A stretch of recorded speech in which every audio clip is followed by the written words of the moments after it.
नमस्कार, मी सानिका भोईटे. सगळ्यात पहिले तर हॅपी दिवाळी तुम्हा सगळ्यांना.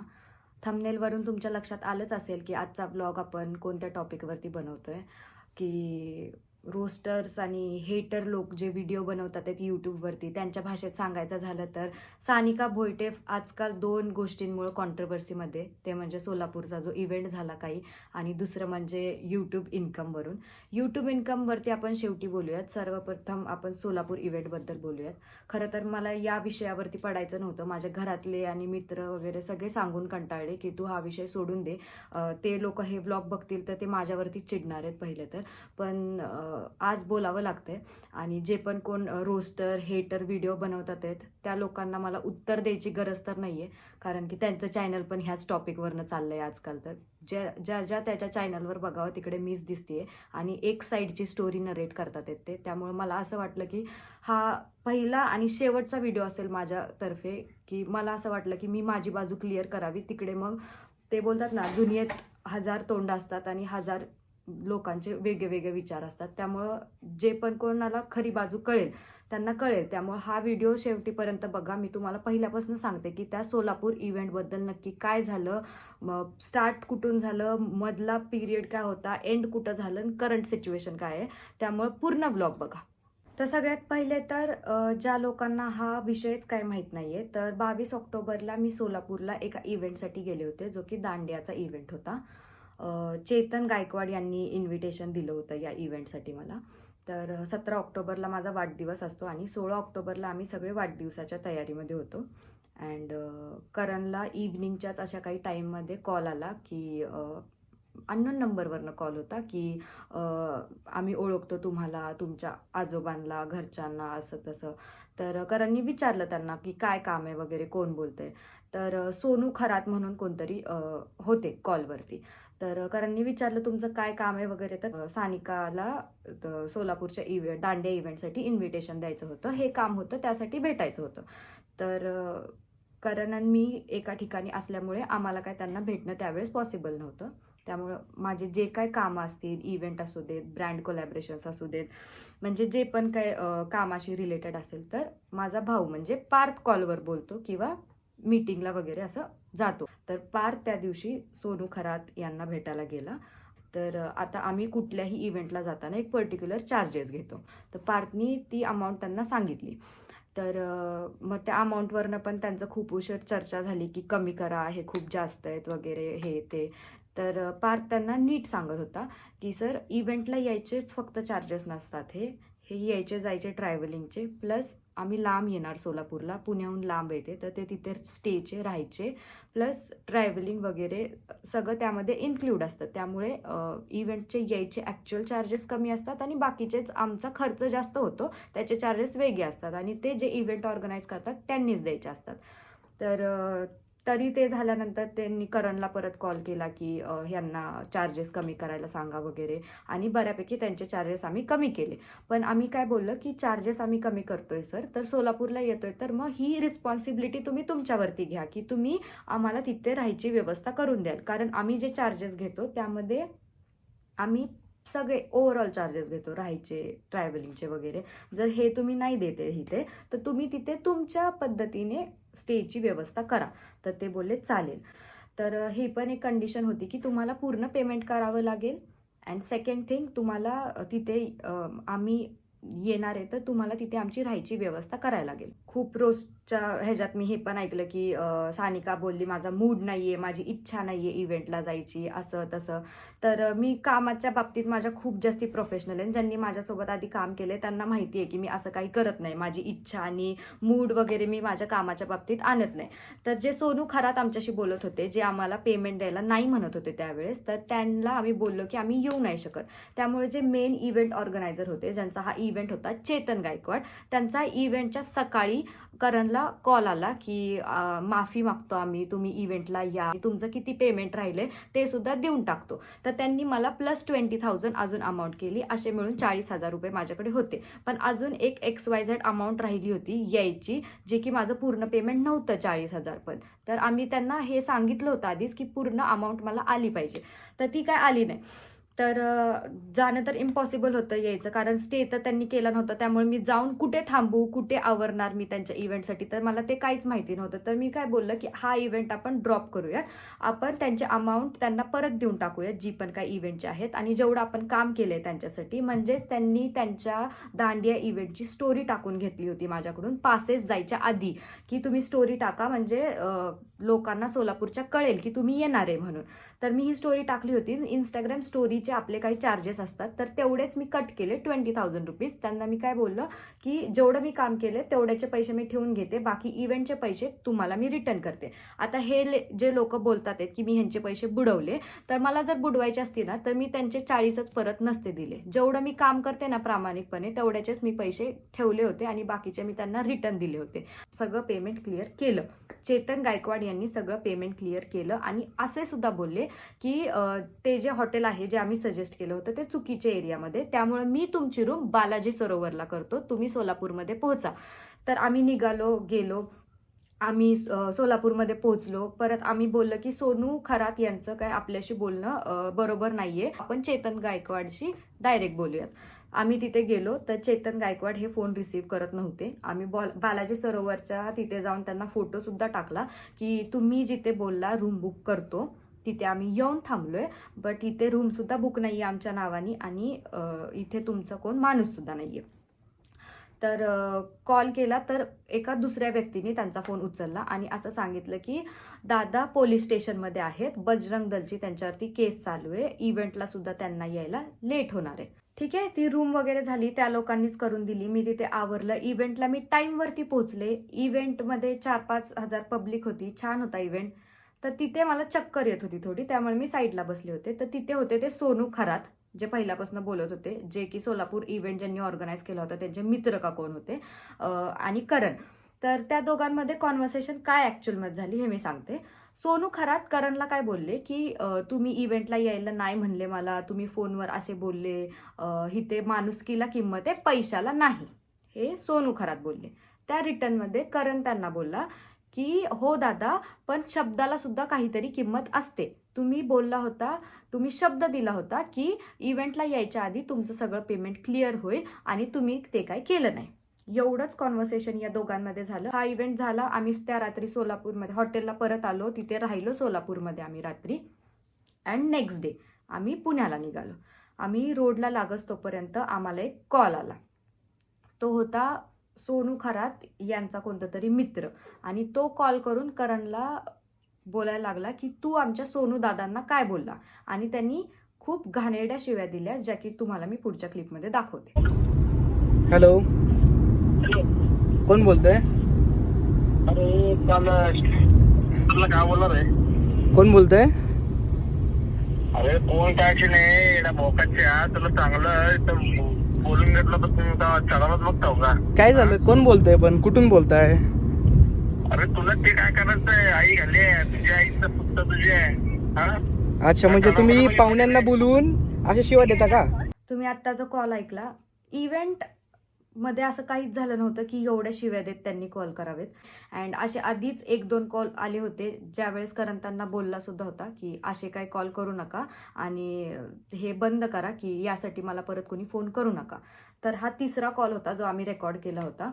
अँड आधीच्या कॉलमध्ये पण बऱ्याच धमकी देऊन झाले होते की तू सोलापूरकरांना बोललाय वगैरे असं तसं, की तो माणूस आधीच्या कॉलमध्ये सुद्धा स्वतःला सोलापूरकर, आता मी पुण्याची आहे, मी स्वतःला पुणेकर सांगते. तर हा शिव्या देत होता. तर त्या इंडिव्हिज्युअल पर्सनला घेऊन करण बोलला होता की अच्छा, सोलापूरकराची हीच लायकी आहे का की पाहुण्यांना बोलवतात आणि शिव्या देतात. तर ही व्हिडिओ क्लिप एवढीच, शिव्या दिलेली कट करून एवढीच व्हिडिओ क्लिप त्या लोकांनी त्यांच्या सोलापूरमध्ये व्हॉट्सअपला व्हायरल केली की हा करण आपल्या सोलापूरकरांच्या लोकांना बोलला.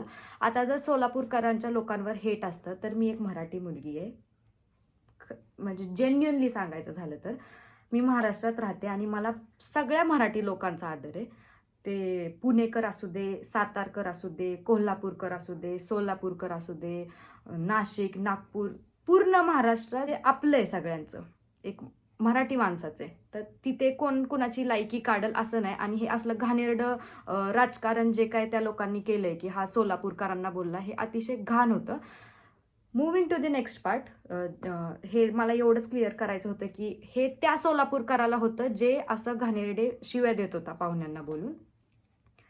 तर असं शिव्यांचं वगैरे झालं. तर आमचं डिस्कशन काय झालं की सोनू खरात यांना बोलायचा आपला काय राईटच नाहीये कॉल करून. हा इव्हेंट ऑर्गनाईज चेतन गायकवाड यांनी केलता आणि आपल्याला इन्व्हिटेशन इव्हेंटसाठी चेतन गायकवाड यांनी दिलं. तर आपण हे त्यांच्या कानावरती घालूयात की बाबा असं लोक शिव्या देतात आहेत, तर तुम्ही त्यांना सांगा की नका कॉल करू, आम्हाला ह्याच्यात पडायचं नाहीये.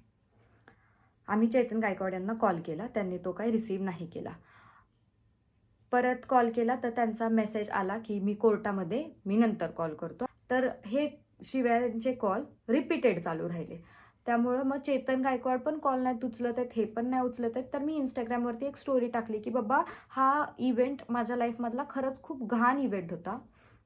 असं नाही की मला तिथे तुम्ही इज्जत नाही दिली, त्यामुळे तिला राग आला असेल आणि ती बोलली की घाण इव्हेंट होता. बिलकुल नाही. ह्या शिव्यांच्या प्रकरणामुळे मी बोलले होते की हा असा म्हणजे नाही का, निघल्यापासून ह्यांचं पेमेंट क्लिअर नाही, यांनी स्टे केलेलं नाहीये, यायच्या आदल्या दिवशी हे माफी मागून बोलतात की या या या आणि तिथं पोहोचल्यानंतर कोणी सुद्धा तिथे नाहीये. परत इव्हेंट अख्खा होऊन तिथे त्या इव्हेंटमध्ये त्या दोघांचं काय बोलणं होऊन आम्ही ते सगळं इग्नोर करून राहून परत पुण्याला निघतोय. यांचा परत एकदा पण कॉल नाही, डिरेक्टली असे शिव्या देत कॉल येतात.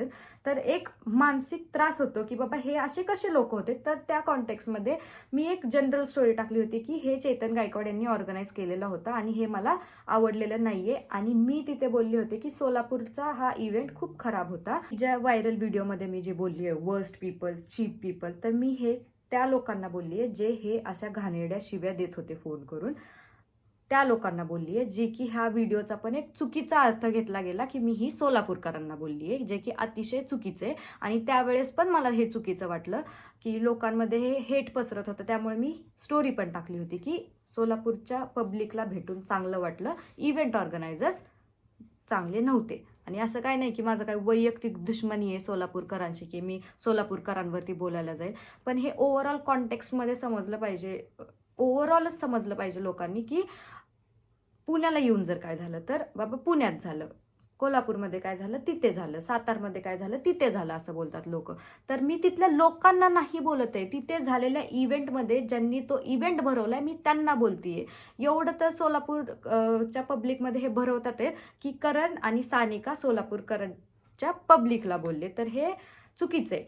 त्याच्यानंतर हे सगळं झाल्यानंतर गाडीमध्ये तर आम्हाला पूर्ण पुण्याला पोहोचतोपर्यंत कॉल येतच होते असे की हे ते असं तसं. मी स्टोरी टाकली, माझी ही स्टोरी पोस्ट झाल्यानंतर 1 मिनिटाच्या आत सीन करून चेतन गायकवाडचा स्वतःहून मला कॉल आला की तुझा काय संबंध माझं नाव घ्यायचं त्या स्टोरीमध्ये. तर ते मला काय बोलले की तू या स्टोरीमध्ये माझं नाव घेतलंय ना, तर मी आता सोलापूरमधल्या या पॉलिटिकल पर्सन चा मुलगा आहे, माझे पप्पा असे पॉलिटिकल पदावरती आहेत, तर आता तू बघ मी तुझं काय करतो, तू फक्त सोलापूरवरनं पुण्याला पोहोचून दाखव.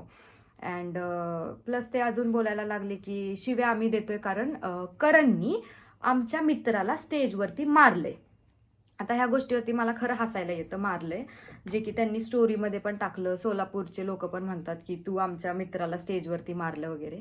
आता मला तुम्ही ऑडियन्सच्या दृष्टिकोनातून एक सांगा, सोलापूरमध्ये आम्ही 3 जण, यांचा इव्हेंट, यांचं लोकेशन, यांची माणसं आणि सोलापूरकरची पब्लिक जी की ऑडियन्स होती तिथली 4-5 हजार लोक, स्टेज पूर्ण, आणि स्टेजवरती 100-1 माणसं या इव्हेंट ऑर्गनायझरची.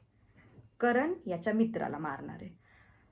कॅमेरामॅन यांचा पुढे 4-5 पब्लिक आहे, त्यांचे फोन सुरू आहेत, ते शूट घेतात आहेत तिथलं त्यांचे डान्सचे वगैरे. एकाने तरी बघितलं असेल का नाही करणनी मारलेलं त्यांच्या मित्राला.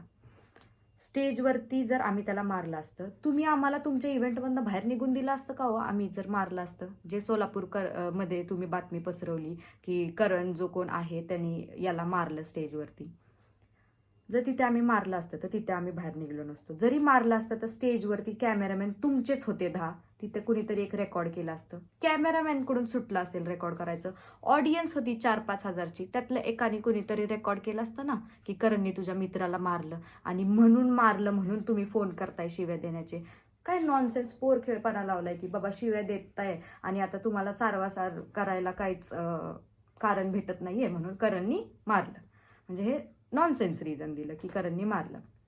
ठीक आहे. आम्ही आलो पुण्याला अँड मी त्यांना एवढं पण बोलले कॉलवरती की हे सगळं सोडून देऊयात. जो कोण मुलगा कॉल करतोय शिव्या देत, जे पण अननोन नंबरचे मला फोन येतात आहेत, तो माझा पर्सनल नंबर आहे, ते कॉल यायचे बंद करा. पार्थला कॉल येतात आहेत, मला कॉल येतात आहेत, करणला कॉल येतात आहेत, हे कॉल बंद करा. मी इंस्टाग्रामची माझी ही जी काय स्टोरी टाकली होती तुमचं नाव घेऊन, ती मी डिलीट करते. त्यांनी ती केली नाही. मी पुण्याला पोहोचले, ती स्टोरी 24 तास राहिली. त्यांच्याकडून पण त्यांनी स्टोऱ्या टाकल्या की करणनी मारलं वगैरे. इथून पुढे 24 तासानंतर काय झालं ना, ते तुम्ही पुढे बघा.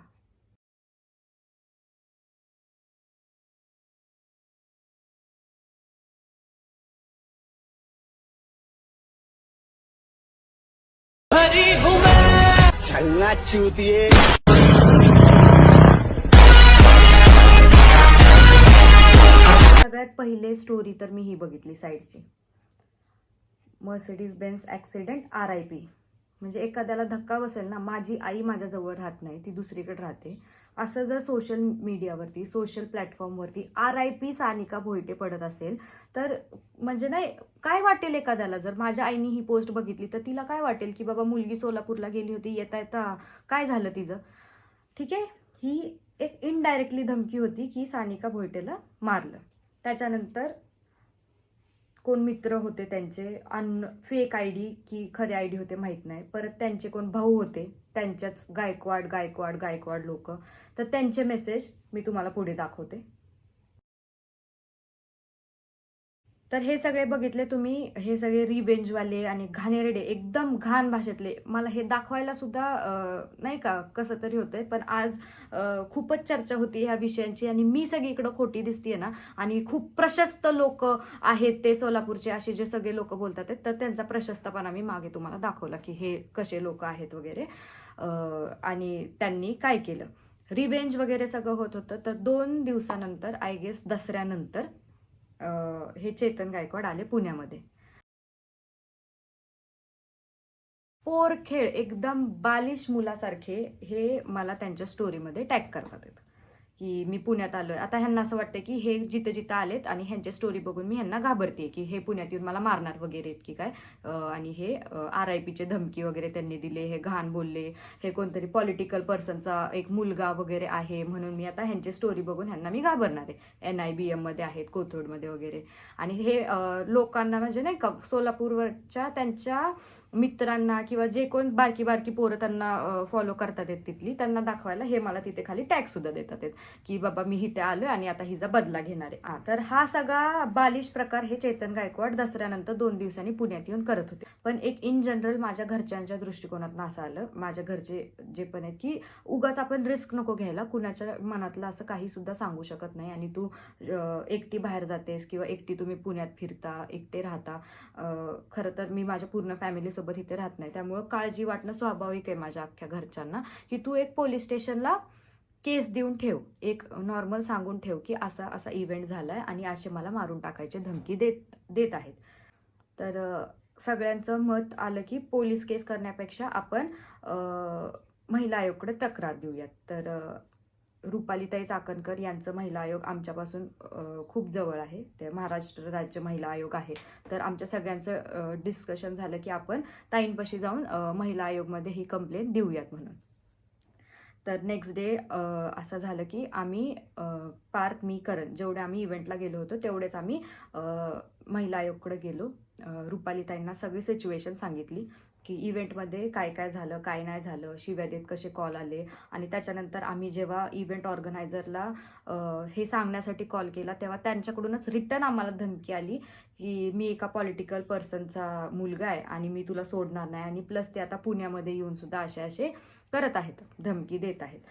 तर ताईंना हे सगळं सांगितलं, प्लस ताईंना सगळं दाखवलं मी. म्हणजे इनफॅक्ट थांबते मी, म्हणजे तुम्ही हा फोटो बघा, मला हा दाखवायचा नव्हता बट तुम्ही हा फोटो बघा की त्यांनी काय केलं होतं. हां, तर हा फोटो सुद्धा मला त्यांच्या सोलापूरच्या चेतन गायकवाड यांच्याकडून नाही बट सोलापूरचे जेवढे पण त्यांचे मेंबर्स आहेत किंवा सोलापूरचे जे काही लोक आहेत तर त्यांच्याकडून मला या फोटोमध्ये टॅग देत होते. आता मी इथपर्यंत सांगते, म्हणजे हे सगळे प्रूफ मी रुपालीताईंना दाखवले गायकवाड फॅमिलीतनं ते चेतन गायकवाडचे जे कोण भाऊ होते काय होते ते काय बोलले हे सुद्धा मी रुपाली ताईंकडे दिलेलं आहे. प्लस ते त्यांनी जे व्हिडिओ एडिट केलेत गोळी मारायचे वगैरे हे सुद्धा मी रुपाली ताईंकडे तिथे महिला आयोगला दिले. अँड हे सगळं बघून खरं तर त्याच खूप चिडल्या होत्या की काय म्हणजे हे सगळं. तर त्यांनी डिरेक्टली सोलापूर मध्ये एसपींना कॉल केला की हे कोण आहेत आणि हे काय चाललंय इव्हेंटमध्ये आणि असं असं त्रास का देत आहेत. जर त्या मुलीला यामध्ये पडायचं नाहीये तर हे लोक का त्रास देतात आहेत. तर महिला आयोगकडून कंप्लेंट गेल्यामुळे सोलापूरमध्ये सुद्धा पोलिसांनी एकदम इमिडिएट ॲक्शन घेतली वगैरे. अँड त्यानंतर सेम डे माझ्याकडून कंप्लेंट लिहून घेतली गेली महिला आयोगकडे. अँड माझ्याकडून हे सगळे प्रूफ मी तुम्हाला जे मागे दाखवले ते सगळे घेतले गेले. मारून टाकायचे धमकी घेतले गेले. प्लस कॉलवरती सुद्धा ह्या अशाच धमकी येत होत्या मारून टाकायच्या. ते सुद्धा मी प्रूफ ताईंकडे दिले. अँड त्याच रात्री ॲक्शन इमिजिएट घेतली गेली. मला 10:30-11 वाजता सोलापूर DCP झोनमधून विजय सरांचा हा मेसेज आला की तुमच्या या सगळ्या प्रोसेसवरती एक स्ट्रॉंग ॲक्शन घेतली जाणार आहे सकाळी म्हणून. आणि यामध्ये मला असं कळलं महिला आयोगमध्ये की त्या माणसावर जी केस होतीये असे मारून टाकायच्या धमकीमध्ये आणि अशा काय शिव्या देण्याच्या ह्याच्यात तर त्याला 7 वर्षाची नॉन बेलेबल शिक्षा होतीये. चेतन गायकवाडच्या नावाने मी कंप्लेंट दिली होती. ही सगळी कंप्लेंट होती. आणि प्लस हे जे घाण मेसेज मगाशी मी तुम्हाला दाखवले जे केले होते हे एडिट केले होते तर ते लोक पोलिसांना सापडले. जे ते 2 ID कोण होते ते तर त्या लोकांसोबत पोलिसांनी काय केलं हे तुम्ही पुढे बघा. माझं नाव तुषार गायकवाड. मी सानिका ताईच्या बियरला करणला फोन लावून शिवाय गाडी केलं. हे माझी मोठी चूक झालेली आहे. सानिका ताई मला माफ करा. इथून पुढं कधी बोलणार नाही असं. कुठल्याच महिलेबद्दल असं बोलणार नाही. कुठल्याच महिलाबद्दल असं बोलणार नाही करणार नाही. मला माफ करा. पुढे कमेंटमध्ये ते शिवाय सर चूक झाली माझी माफ करा. त्याच्याने पुढं कोणाला मी बोलत नाही महिलांना. काय नाव आहे तुझं? नागेश यशवंत चलगिरे सर. काय केला होता तू? कमेंटमध्ये शिवाय दिलं होतं. शिवीगाळ केली होती? हां सर. त्याच्या पुढं करत नाही सर. हे 2 व्हिडिओज आल्यानंतर मी विजय सरांना एवढं पण बोललं की सर चेतन गायकवाडांकडून मला अजून सुद्धा असे मेन्शन्स पडत आहेत की रिवेंज वगैरे. तर मला पोलिसांकडून हे सांगण्यात आलं की चेतन गायकवाड फरार आहेत. ते सोलापूरमध्ये सापडत नाही. त्यांचा शोध घेणं चालू आहे. एवढं सगळं झालं. महिला आयोगकडून हे सगळं झाल्यानंतर मला महिला आयोगकडून कॉल आला की हे बघ हा तुझा डिसिजन आहे की तुला यांच्यावर केस फाईल करायची आहे त्या माणसावरती म्हणजे चेतन गायकवाडवरती. त्याला 7 वर्षाची शिक्षा लागेल नॉन बेलेबल. अँड ते तुझं डिसिजन आहे. त्याच्यानंतर आम्ही घरात पण विचार केला की उगच अशी कुणाची नफरत नको घ्यायला. जर आपल्यामुळे कोण 7 वर्षासाठी आत जात असेल तर त्यांच्या फॅमिलीची वगैरे सगळ्यांची नफरत आपल्यावरती येते. तर आमचा यावरती विचार चालू होता की केस करायची नाही करायची. मला सोलापूरमधून सुद्धा पोलीस स्टेशनमधनं कॉल आला की तुम्हाला काय करायचं आहे की या माणसावरती तुम्हाला केस करायची आहे की 7 वर्षाची शिक्षा लागेल त्याला की नाही करायचे. तर मी त्यांना 1 रात्रीचा टाईम मागितला की मला आज 1 रात्रीचा टाईम द्या. मी तुम्हाला सकाळी सांगते. मला विचार करायला थोडा वेळ पाहिजे होता. मला माझं सगळं करिअर पडलंय. मला अख्खी माझी फॅमिलीचा विचार करायला लागतो की उगाच कोण कुणाच्या डोक्यात हेट घेऊन बसलं तर माझा एक डिसिजन माझ्या फॅमिलीवरती नाही येऊ. असं काही होऊ नये म्हणून मी त्यांना बोललं की मला 1 रात्रीचा वेळ द्या. त्यानंतर त्या रात्री चेतन गायकवाड यांच्या मामांचा, ते पण सोलापूरमध्ये एक पॉलिटिकल पर्सन आहेत, त्यांचा महिला आयोगकडे म्हणजे रुपालीताई चाकणकर यांना कॉल आला. आणि ते त्यांना बोलायला लागले की आपल्याला म्हणजे इकडून महिला आयोगकडून कंप्लेंट आली आहे त्यामुळं आम्हाला त्या मुलीशी बोलायचं आहे. आमच्या मुलाकडून काय चुकलं असेल तर आम्ही माफी मागू आणि हे एकदा भेटून संपवून टाकू.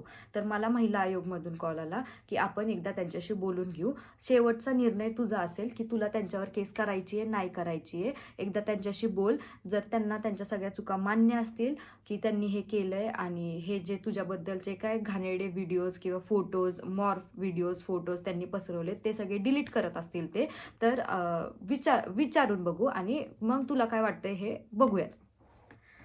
चालेल मी बोललं. आणि मी पोलीस स्टेशनला सुद्धा तेच सांगितलं की ते लोक मला बोलतात आहेत की आमच्या मुलाकडून म्हणजे चेतन गायकवाडकडून काय चुकी झाली असेल तर आम्ही येतो. त्यांचा मामा त्यांचे पप्पा हे सोलापूरवरून नेक्स्ट डे पुण्यामध्ये आले. चाकणमध्ये आमची भेट झाली. तिथे रुपालीताई चाकणकर पण होत्या, ज्या की महिला प्रदेश अध्यक्ष आहेत महाराष्ट्र राज्याच्या.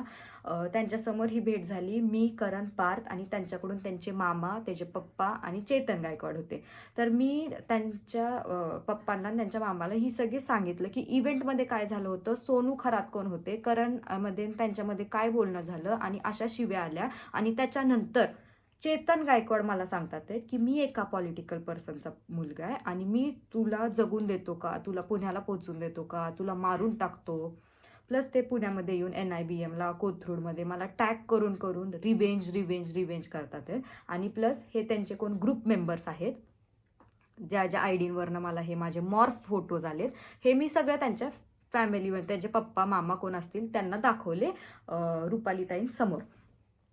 ते बघून त्यांना सुद्धा लाजल्यासारखं झालं खरं तर. आणि त्या दोघांचं असं म्हणणं झालं की चेतन गायकवाडनी एकदा तरी माफी मागावी आणि हे सगळे त्यांनी जे काही व्हिडिओज वगैरे केले ते सगळे डिलीट करावेत. हे घाणेरडे मेसेजेस जे केले होते त्यांच्याच घरातल्या मुलांनी केले होते, जे की गायकवाड ते त्यांचेच भाऊ आहेत. तर ते सुद्धा मी त्यांना दाखवले. आणि इन जनरल त्यांचं असं झालं की सानिका तू केस नको करू, 7 वर्षासाठी चेतन आत जाईल, ही नॉन बेलेबल शिक्षा आहे. अँड वरनं एक पॉलिटिकल त्यांचं प्रेस्टिज पण आहे तिथे, तर त्याच्यावरती सुद्धा येऊ शकतं, त्यामुळे असं काही करायला नको.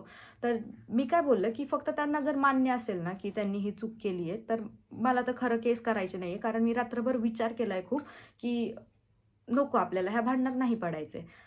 त्यामुळं मला फक्त एवढी अश्युरिटी द्या की जे हे मला मारून टाकायच्या धमकी वगैरे देतात आहेत, माझी कार ॲक्सिडेंट करायच्या धमकी देतात आहेत, तर यांच्याकडून मला काही नाही झालं पाहिजे. मला हे लेखी द्या की आमच्याकडून तुला काही हानी होणार नाही किंवा पुण्यामध्ये तुला आमच्याकडून कसला धोका वगैरे नाही, हे मला लेखी द्या आणि मी केस माघारी घेते.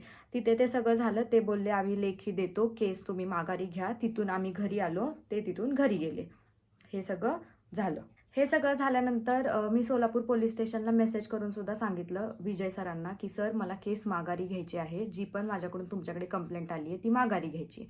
त्यामुळं हा होता सगळा सोलापूरचा सीन.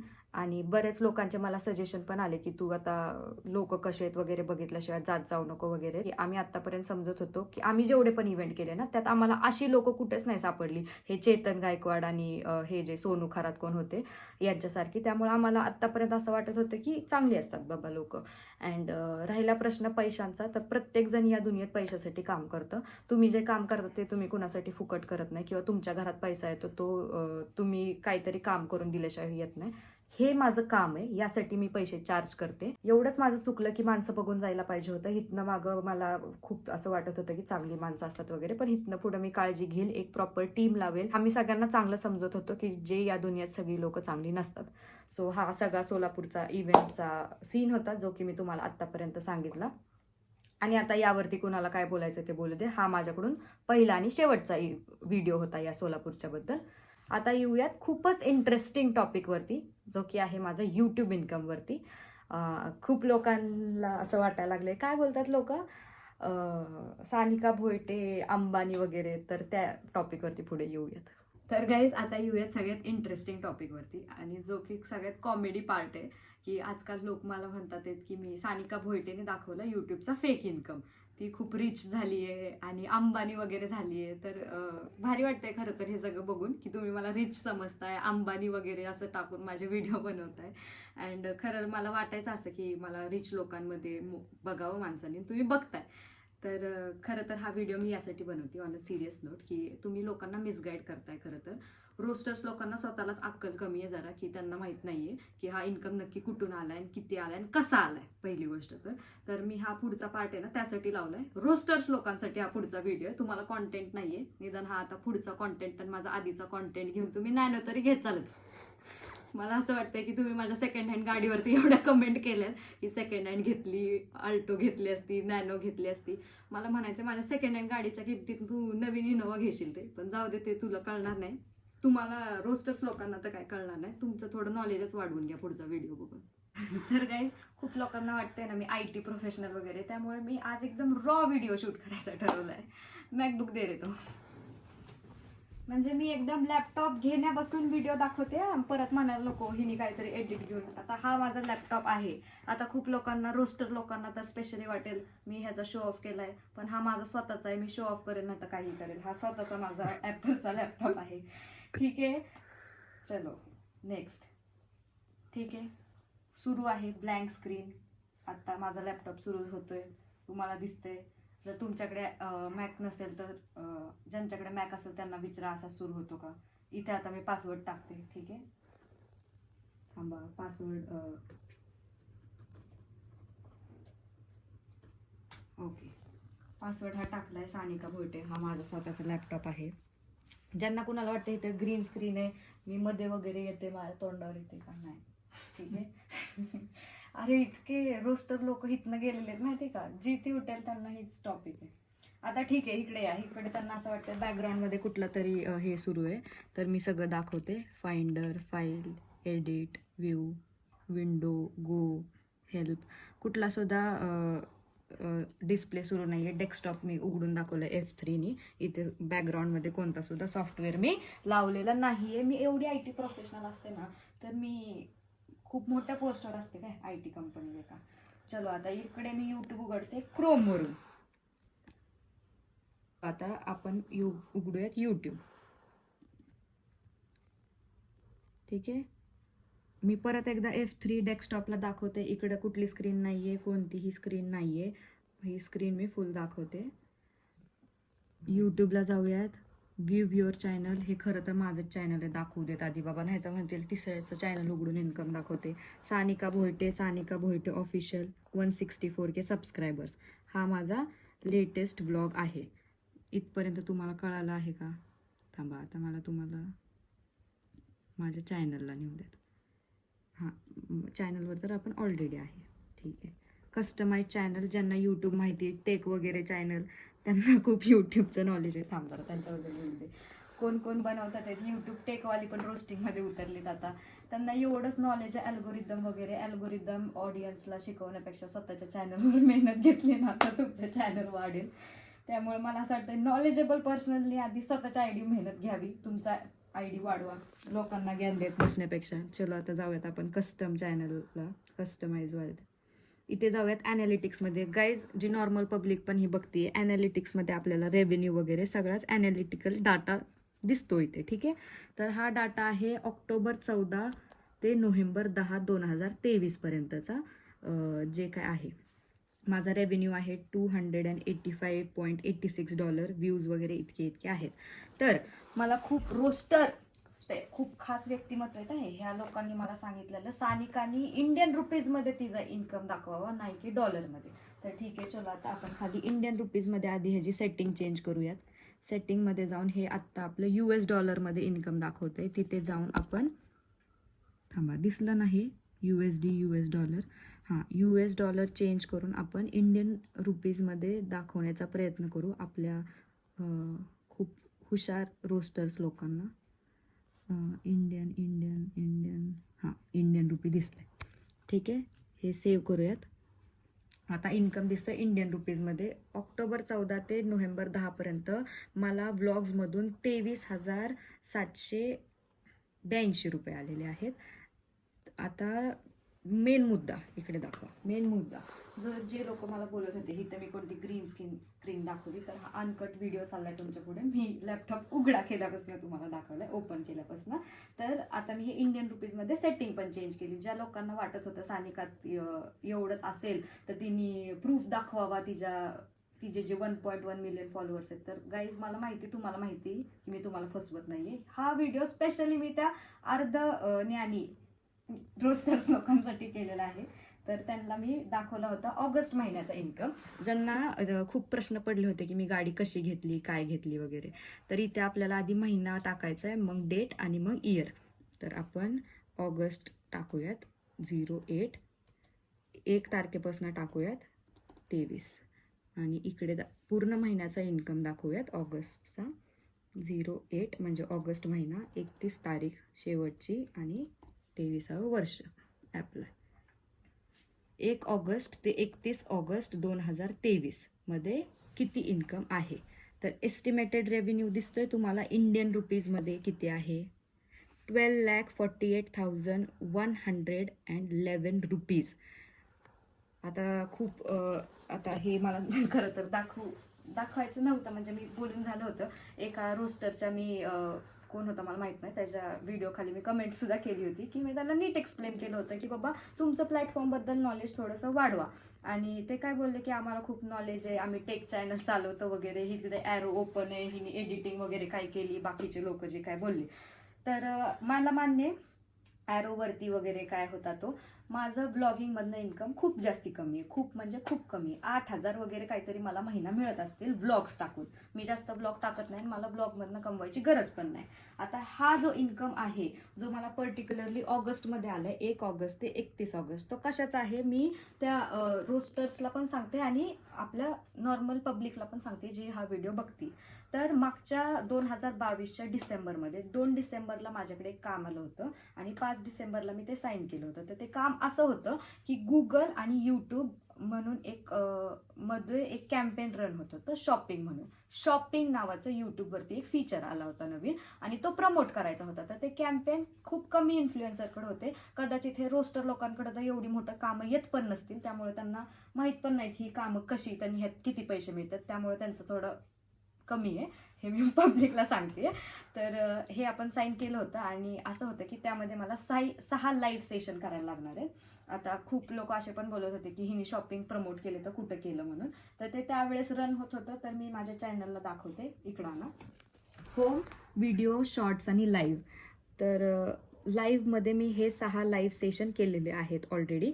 तर इथं कसं होतं की टाटा क्लिक लक्झरी म्हणून एक ॲप्लिकेशन आहे, तर त्याच्यावरती प्रॉडक्ट्स मिळतात आणि ते प्रॉडक्ट्स म्हणजे त्याच्यावर काय काय प्रॉडक्ट्स आहेत ते आपल्याला प्रमोट करायचे होते की आपण कोणते आपल्या डेली लाईफमध्ये वापरतो. आणि तिथे त्यावेळेस एक शॉपिंग प्रोग्राम यायचा की आपण बोलता बोलता ते तिथे दाखवायचं की इथे तुम्ही शॉप करू शकता.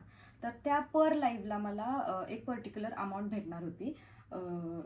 माझं पूर्ण कॉन्ट्रॅक्ट साईन झालं होतं $30,000 आता इथे 15,000 बघूनच हे एवढे मूर्ख झालेत की बाबा यूट्यूब एवढं कसं पैसे देईल, सानिका एवढी श्रीमंत कशी झाली. तर बघा, तुम्ही पण चांगली कामं केली, अशी दुसऱ्याची उनी दुनी न काढता, रोस्ट दुसऱ्यावर न टाकता, चांगले जर व्हिडिओ करायला लागले तुम्ही कॉन्टेंट, तर तुम्हाला पण मिळतील.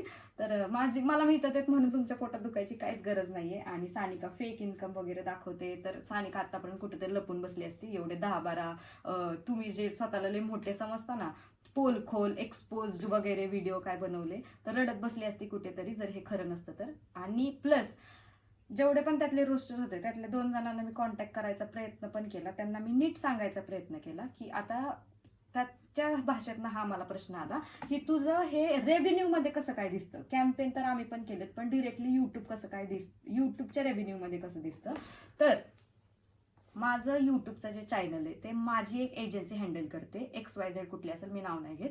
तर त्या एजन्सीला मी माझा पूर्ण ओव्हरऑल ॲक्सेस दिलेला आहे. माझं यूट्यूबचं CMS जे असतं, जर तुम्हाला कळत असेल, रोस्टर लोक जे ज्ञानी येत नाही तर टेकवाले, CMS जे असतं ते मी कनेक्ट केलेलं आहे माझ्या एजन्सीला. आणि माझं यूट्यूबचा रेव्हेन्यू सुद्धा आधी CMS कनेक्ट असल्यामुळे माझ्या एजन्सीला जातो आणि एजन्सीवरनं सगळं पेमेंट नंतर एजन्सीचे 20% कट करून मला येतं. प्लस त्या इनवॉइस जो बनतो, जो की मला आता या $15,000चा बनलाय, त्यातनं पण TDS 10% कटून येतं. जे लोक अजून बोलत होते इन्कम टॅक्सची रेट वगैरे कशी काय नाही पडत तुझ्यावर, तर ते मी इन्कम टॅक्सचं म्हणजे सगळे पैसे भरून वगैरे सगळे काम करते, सगळं वाईट करते. त्यामुळे तुम्ही टेन्शन घेऊ नका रेट वगैरे कशी पडणार आहे.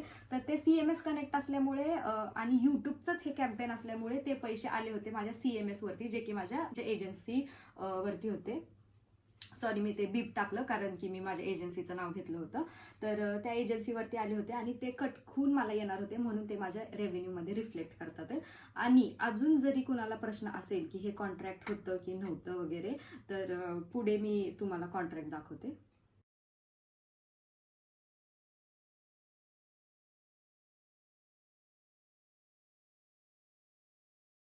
बघून घेतलेला आहे तरी सुद्धा आता काय काय हुशार, आता बघा परत एकदा बघून घ्या. मी इथे कुठे सुद्धा VFX स्क्रीन, परत कुठला सुद्धा डेस्कटॉप साईडला ओपन नाहीये. इकडे बॅक जाऊन दाखवते, परत इथे जाऊन दाखवते, परत फुल स्क्रीन दाखवते, लिंक ओपन केली, हे पण सानिका भोईटे चॅनल आहे. ही कट करून जरी दाखवलं तरी हेच चॅनल आहे. त्यामुळे काहीसुद्धा असं चुकीचं आपण हे माझंच चॅनल आहे इथे कस्टमाइज केल्यानंतर हे परत एकदा दुसरं हे ओपन होतं. त्यामुळे आणि हे माझेच आहेत, हे मी फीचर केलेलं आहे. ॲनालिटिक्समध्ये परत गेलो तरी सुद्धा 23,000 ह्या महिन्यात मला आलेले आहेत या 28 डेजमध्ये. आणि मी ऑगस्टचं तर मगाशी तुम्हाला ओपन करून दाखवलं. हे ॲरो ओपन मागे खाली तर ते ॲरो फक्त व्लॉगच्या पैशांचे दिसतात. कॅम्पेनचे पैसे जे होते CMS कनेक्ट असल्यामुळे डिरेक्टली माझ्या रेव्हेन्यूमध्ये रिफ्लेक्ट होतात ते.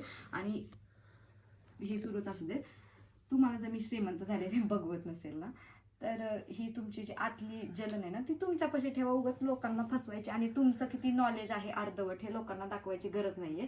की तुम्ही मी यायच्या आधी 5-6 वर्ष आधी यूट्यूबवर आहात, की तुम्ही कोण रोस्टर आहात, तर तुम्ही तर हे सांगूच नका की तुम्ही खूप जागृती करता वगैरे काय. बरेच जे तुम्ही माझ्या रोस्ट बघितले असतील तिथे जाऊन बघा, त्यांनी स्वतःनी त्यात कॅम्पेन टाकलेत. तर मला काय म्हणायचंय, कोणच परफेक्ट नसतं. एवढंच मला सांगायचंय की मी पण काहीतरी चुकत असेल बाबा. माझ्यावर आधी पण रोस्ट बनले, माझ्या भाषेवरनं बोलले. मी सातारी आहे अँड माझी भाषा थोडी सातार टोनमध्ये मोडते, तर त्याच्यावरनं झाले रोस्ट की ही गावठी बोलते वगैरे. मला काय नाही वाटलं त्याचं, की बाबा लोकांचे ओपिनियन असतील, बोलत असतील, चलो ठीक आहे. पण मला काय म्हणायचं, मी 15 सेकंडचे व्हिडिओ बनवू नाहीतर माझा कसाही कॉन्टेंट असो तो सेल्फ आहे. दुसऱ्याचे उनी दुनी काढत पैसे नाही कमवत मी. त्यामुळे जे हे रोस्टर लोक आज मला त्यांच्यावरती एवढं बोलू का वाटतं माहिती का, की ह्यांनी आधी माझ्या भाषा वगैरे बोलले, मी त्यांना लाईटली घेतलं. पण हे आज स्वतःचीच अक्कल पाजरत होते स्वतःच्याच ब्लॉगमध्ये. पुढे येऊन त्यांनाच हे जर कॅम्पेन जर आले ना तर म्हणतील हा सानिका बरोबर होती. ज्या लोकांना, ज्या रोस्टर लोकांना कळलंय की सानिका बरोबर आहे, ते आज स्वतःचे फोन बंद करून बसलेत. आणि इंस्टाग्रामवरती जे हे रोस्टर लोक मला ओळखतात ते लोकांनी मला रिस्ट्रिक्ट केलेलं आहे की बाबा सानिकाने खरं सांगितलंय आणि आता आपल्याला खरं कळलंय. पण आता आपल्याला त्या ब्लॉगमध्ये पैसे मिळतात आहेत आणि लोक आपला व्हिडिओ बघतात आहेत. अरे बापरे, सानिका खोटं बोलली, पैसे कसे सोडायचे, आणि त्यामध्ये तुम्ही प्रमोशन केले, त्यामुळे तुम्हाला ते व्हिडिओ डिलीट पण नाही करता येत. त्यामुळे पैसे छापा, तुम्ही माझ्यावर पैसे छापा, मला काय नाही वाटत. तेवढंच तुमचं चॅनल चालून जाईल, थोडेफार पैसे तुम्हाला पण मिळतील. पण ही चुकीचं जे तुम्ही मला म्हणता ना की एक लहान मुलगा जर बघत असेल तर त्याच्यावर काय परिणाम पडेल, की युट्यूबवरनं एवढे पैसे मिळतात का नाही. युट्यूब ब्लॉगमधनं पैसे नाही आलेत, हे परत मी सांगते तुम्हाला. हे मी एक कॅम्पेन केले शॉपिंग, जे गुगल आणि युट्यूब म्हणून आले. CMS कनेक्ट असल्यामुळे माझे पैसे डिरेक्ट रेव्हेन्यूमध्ये रिफ्लेक्ट होतात आणि ते एजन्सीकडून 20% कट करून 80% माझ्या नावावरती आलेले आहेत. सो हेच मला तुम्हाला मूर्खात काढायचं होतं की हे तुम्ही खूपच मूर्खात निघलेले आहेत. तुम्ही जे बोलता ना हात धुवून घेतलं कॉन्ट्रोवर्सीमध्ये, तर तुम्ही स्वतःची रितसर लावून घेतली आहे टेक चॅनल लोकांनी, रोस्टर्स लोकांनी, की तुम्हीच वेड्यात निघलेले आहात की आपण काय केलं हे नाही का, बिना बोलता एका मुलीला. हे बघा, प्रगती कोणाचीच कोणाला बघवत नाही खरं तर. ती भाऊकी असून तर बाहेरची असून तर मित्र असून. पैसे कमवायचे असते ना मला ब्लॉगमधनं, मी डेली ब्लॉगिंग केली असते, क्रिंज टॉपिक काढले असते. हे रोस्टर लोक क्रिंज टॉपिक बनवतात. ह्यांना मी ब्लॉग केलं नाही तर काय काय रोस्टरचे व्हिडिओ मी असे बघितले ब्लॉग की सानिका भोईटेनी केलं इंस्टाग्रामवरती ब्लॉग. अरे किती माझ्या नावावरती पैसे छाप चाल रे. त्यामुळे बंद करा हे. आणि स्पेशली तर मी सांगते, कुठल्या मुलीने तर केलेली बघवतच नाही. बाबा मी गाडी घेतली, ती प्रिओन घेतली, सेकंड हँड घेतली, काय घेतली तर ना बाबा तू काहीतरी घे, म्हणजे तू नॅनो तरी घे ऍटलिस्ट, कारण स्कूटी तर घे, मोपेड तरी घे. त्यामुळे ते तुम्ही बोलायलाच येऊ नका. सेल्फ काय असेल ना, मग ती 15 सेकंडची रील जरी असली ना, टिकटॉक सेल्फ असू द्या, सेल्फ. दुसऱ्याचं उन्हेदुनी काढून, दुसऱ्याच्या चुका काढून पैसे नका कमवू. त्यातनं सुख नाही लागणार, कर्मा लागणार आहे. त्यामुळे बाद झाला. आता तुम्हाला हे शिकवलं मी, ज्ञान शिकवलं, समजा माझ्याकडून ज्ञान शिका. जरी तुम्हाला थोडंसं कमी असेल. मी मागे पण एका कमेंटमध्ये बोलले ते डिलीट का केले. हो, ते डिलीट का केले तर मला तुला माझ्या घरच्यांनी समजून सांगितलं की फुकटच्या ह्या कुठल्या पण युट्यूबरला इम्पॉर्टन्स देण्याचं महत्त्व नाहीये. तुझी कमेंट तिथं जाणे का, व्हेरीफाईड अकाउंटची कमेंट तिथं जाणं योग्य नाहीये. त्यामुळे मी ते डिलीट केली. मी त्या रागारागात मी माझ्या ब्रॉडकास्ट चॅनलवरती हा प्रूफ पण टाकला होता. पण त्याचं पण परत तुम्ही व्ह्यू छापले रे की हिने डिलीट केली, म्हणजे ते काहीतरी चुकीचं असेल. म्हणून मला हा ब्लॉग बनवायला लागलाय आणि तुम्हाला थोडंसं हुशार करायला सुद्धा. त्यामुळे तुम्ही थोडंसं नॉलेज घ्या. आणि ज्या पण पब्लिकला हे सोलापूर इव्हेंट आणि माझा फेक इन्कम बद्दल माहिती हवी होती, किंवा माझ्यावर जे प्रेम करतात ते लोक मला मेसेज करत होते गाईज की दीदी तू काहीतरी बोल म्हणून, की हे लोक खूप बोलायला लागलेत, अति होते जरा त्यांचं. तर मी म्हणते की हा व्हिडिओ पडल्यानंतर सुद्धा हे लोक माझ्यावर व्हिडिओ बनवणार आहेत. त्यांना एक ट्रेंडिंग टॉपिक पाहिजे ह्यांची घरं चालवायला आणि ह्यांची चॅनल चालवायला. त्यामुळं हे व्हिडिओ बनवणार आहेत, तुम्ही मनाव घेऊ नका. हा माझा पहिला आणि शेवटचा व्हिडिओ होता त्यांच्यावरती, आणि इथनं पुढं पण मी कोणत्या असल्या फालतू म्हणेल मी तर कॉन्ट्रोवर्सीला रिप्लाय नाही देणार. त्यामुळे सानू जॅन्स आणि माझ्यावर प्रेम करणारी लोक आहेत ना, ती करतच राहणार. तुम्ही किती सुद्धा खोटं पसरवा, किती सुद्धा खोटे व्हिडिओ बनवा. त्यामुळे याच गोष्टीवरती मी हा व्लॉग संपवते. थँक्यू ज्यांनी हा एंड पर्यंत बघितलाय, आणि बघितलाय ज्यांनी हा हक्का बघितला नसेल. रोस्टर लोकांना ज्यांना अक्कल आली असेल आता ते ह्याच्यावरती व्हिडिओ तर बनवणार नाहीत सोलापूरच्या टॉपिकवरती. त्यांना कसं एखाद्या मुलीची बदनामी होती, सापडली कुठली तरी रील स्टार, हिच्या व्हिडिओ बनवा. आता हे सिरियस टॉपिकवरती ते व्हिडिओ बनवणार नाहीत का, तर त्यांना ते नकोय, त्यांना व्ह्यूज पाहिजेत ना. त्यामुळे ठीक आहे, त्यांना छापू देत व्ह्यूज, त्यांचे चॅनल चालू देत. तुम्ही आपलं माझ्यावरती प्रेम करत राहा, आणि इथनं पुढे इंटरेस्टिंग ब्लॉग येतील गाईज. असले टॉपिक घेऊन तर नाही येणार. हे तर ठीक आहे, मी एक्सप्लेनेशन द्यायचं म्हणून केलं की खूपच वाईट चाललं होतं. त्यामुळे thank you so much for watching our blog, and keep loving, keep supporting. Thank you so much, and happy Diwali. ही दिवाळी खूप आनंदात सेलिब्रेट करा. पॉझिटिव्हिटी पसरवा, निगेटिव्हिटी नको.